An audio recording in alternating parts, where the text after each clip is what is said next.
Сәлеметсіңдер ме балалар? Бүгін біздің каналда математика 4-ші сыныптың 3-ші сабағы. Сабақтың тақырыбы көп таңбалы сандар, сандардың реті. Балалар, бірінші тапсырманы оқиық. Кестеде көп таңбалы сандар жазылған. Оларды қалай оқиды? Бірліктер класының атауы айтылады ма? Мыңдар класының атауы ше? Кестеде жазылған сандарды оқы. Бізде балалар мына жерде 3-ші класс, 2-ші класс және 1-ші класс деген. 1-ші класстарға балалар бірліктер классы, 2-ші классқа мыңдар классы, 3-ші классқа миллиондар классы кіреді. 1-ші класстың өзінде балалар жүздіктер, ондықтар және бірліктер кіреді. Мыңдықтар классына жүздік мыңдар, ондық мыңдар және бірлік мыңдар. Ал 3-ші класс миллиондар классына жүздік миллиондар, ондық миллиондар және бірлік миллиондар. Енді балалар төменде жазылып тұр, естеріңде сақта дейді. Әрбір класста 3 разрядтан бар. Әр класс бойынша разрядтардың атауы ұқсас: бірліктер, ондықтар және жүздіктер. Бірліктер классында санау бірліктермен, мыңдар классында мыңдармен, ал миллиондар классында миллиондармен жүргізіледі. Енді балалар бізге осы сандарды оқы дейді, қалай жазылған. Демек біз мына жерде оқимыз: 5107, 45008. Бұл жерде 45008-де жүздіктер 0, яғни жоқ, және ондықтарда 0 болып тұр, жоқ болып тұр. Сондықтан да бұл жерде 45008 деп оқылады. Келесі 345060.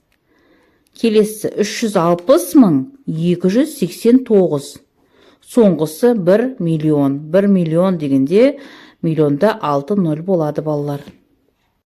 Балалар, келесі 2-ші тапсырма: сандарды оқы және салыстыр дейді. Біз балалар мынаны естерімізге сақтап алайық. Көп таңбалы сандарды жоғарғы разрядынан бастап салыстырады. Кәнекей балалар, тапсырманы оқиық. 5980 кем 9000-нан. 125 кем 55352-ден. 33000 кем 100.055-тен. 489.000 артық 213.478-ден. 650.000 артық 65.000-нан. 999.999 кем 1 миллионнан балалар. Келесі балалар, 3-ші тапсырма: сандарды өсу ретімен орналастыр дейді. Бізде төменде сандар жазылды. 100.000, 11, 101.000, 110, 110.000, 100 және 101.000, 1. Енді осы сандарды балалар өсу ретімен орналастырайық. 100.000, 11, 101.000, 1, 101.000, 110, 110.000, 100 балалар. Және төменде бізде есіңде сақта деп жазылыпты. Көп таңбалы санды дұрыс жазу үшін жоғарғы класстың бірліктер санын жаз. Келесі класстың бірліктер санын жаз. Ыңғайлы болу үшін әр 3 цифрдан оңнан солға қарай санап, арасын ажырат дейді балалар. Осыны есте сақтап алыңдар. Келесі балалар, 4-ші есеп. Мәтінді оқы. Шетелдік турист айтылған сандарды жазып алғысы келді. Бірақ есту бойынша жазылғандықтан көп қате жіберді. Оған 505 татады, ал ол 5005 деп жазды. 550-дің орнына ол 50.050 деп жазды. 50.050-дің орнына 500.050 деп жазды. Туристке айтылған сандарды дұрыс жазып көрсет. Және де балалар, бұл жерде ән нұсқасы да берілді. Турист жазған сандарды оқы дейді. Мына жерде балалар 4-ші есепте оқысақ, оған 505 татады дейді. Мына жерде мен сендерге 505 деп жаздым міне. Ал ол 5005 деп жазды дейді. 5005 деп жазды міне. Келесі 550-дің орнына дейді. 550-дің орнына ол 50.050 деп жазды дейді. 50.050 деп жазды дейді балалар. Келесі 50.050-дің орнына дейді. 50.050-дің орнына 500.050 деп жазды дейді. Демек, есебінде турист жазған сандар оқы дейді. Біз осы жерде А және Ә нұсқасында месіндерге осының бәрін көрсеттім балалар. Келесі балалар, 5-ші есеп. Көп таңбалы сандарды разрядты қосылғыштың қосындысы түрінде қалай жазуға болады? Мысалды қара. Берілген сандарды разрядты қосылғыштардың қосындысы түрінде жаз. Бұл жерде балалар бізге мысалы келтіріпті. 71.362 тең 70.000 қосу 1000 қосу 300 қосу 60 қосу 2 деп. Келесін біз өзіміз шығарайық.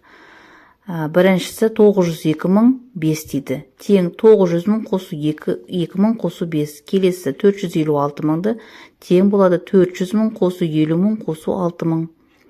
Үшіншісі 250.000 452. Тең 200.000 қосу 50.000 қосу 400 қосу 50 қосу 2.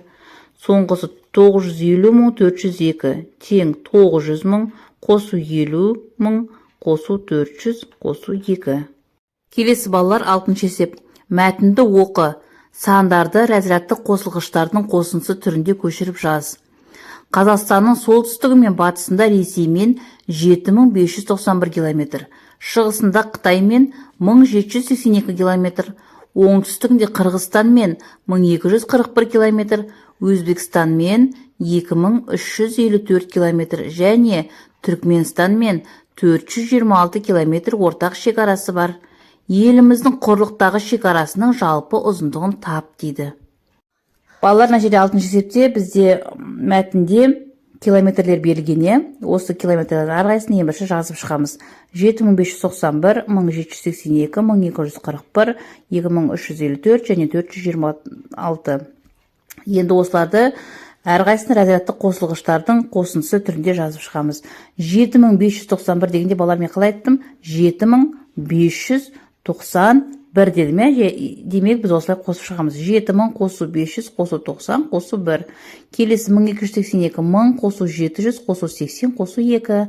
1241, 1000 қосу 200 қосу 40 қосу 1.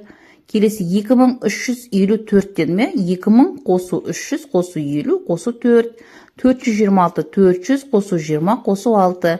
Енді еліміздің құрлықтағы шекарасын жалпы ұзындығын табу үшін осылардың бәрін бір-біріне қосып шығамыз. Қосып шыққанда мәні 13394 километр болды. Жауабы еліміздің құрлықтағы шекарасының жалпы ұзындығы 13394 километр болып шықты. Келесі 7-ші тапсырма балалар. Есепті теңдеудің көмегімен шығар. Қала мектептерінің бірінде бастауыш сыныпта 260 оқушы, ортаңғы сыныпта 340 оқушы, ал қалғаны жоғарғы сыныпта оқиды. Егер мектепте барлығы 980 оқушы болса, жоғарғы сыныпта қанша бала оқиды?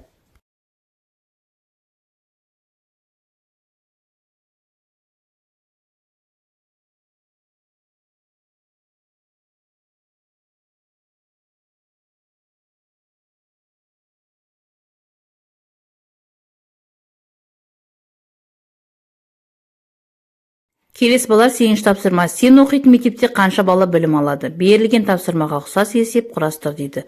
Бұл жерде балалар, мен алдындағы 7-ші есепке ұқсастырып, есеп құрастырып жаздым. Келесі балалар, 9-ші есеп. Ойлан және жауап бер. Әлия мен Айнаның салмағы бірге алғанда 40 килограмм тартады. Айна мен Болат бірге 50 килограмм. Болат пен Серік бірге 90 килограмм тартады. Серік пен Арманның салмағы бірге 100 килограмм. Арман мен Әлия 60 килограмм. Әлияның салмағы қанша?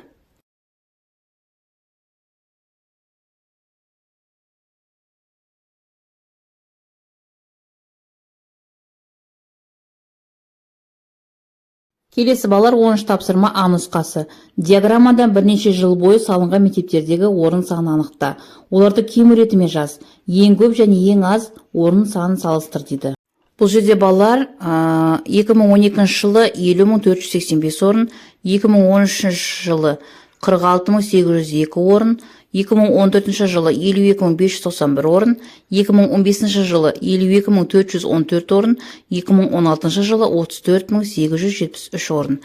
Енді осы сандарды кем реті бойынша жазғанда 52.591, 52.414, 50.485, 46.802 және соңғысы 34.873 деп жазамыз. Ал енді салыстырғанда 52.591 артық 34.873-тен.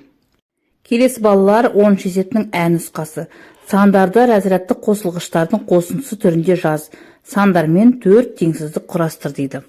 Енді бұл жерде бізде А нұсқасына қарап жазамыз. 50.485, бұл жерде біз разрядты қосылғыштардың қосындысы түрінде жазғандықтан, оны бетіп жазамыз. 50.000 қосу 400 қосу 80 қосу 5. 46802 тең 40000 қосу 6000 қосу 800 қосу 2. 52591 тең 50000 қосу 2000 қосу 500 қосу 90 қосу 1. 52414 50000 қосу 2000 қосу 400 қосу 10 қосу 4. Келесі соңғысы 34873 тең 30000 қосу 4000 қосу 800 қосу 70 қосу 3. Енді осы жерден біз 4 теңсіздік құрастырамыз. 52591 артық 52414-тен. 50485 кем 52591-ден. 46802 кем 52414-тен. 46802 көп 34873-тен. Осымен балалар сабақ аяқталды. Сабағына лайк басып тіркеліп алыңдар.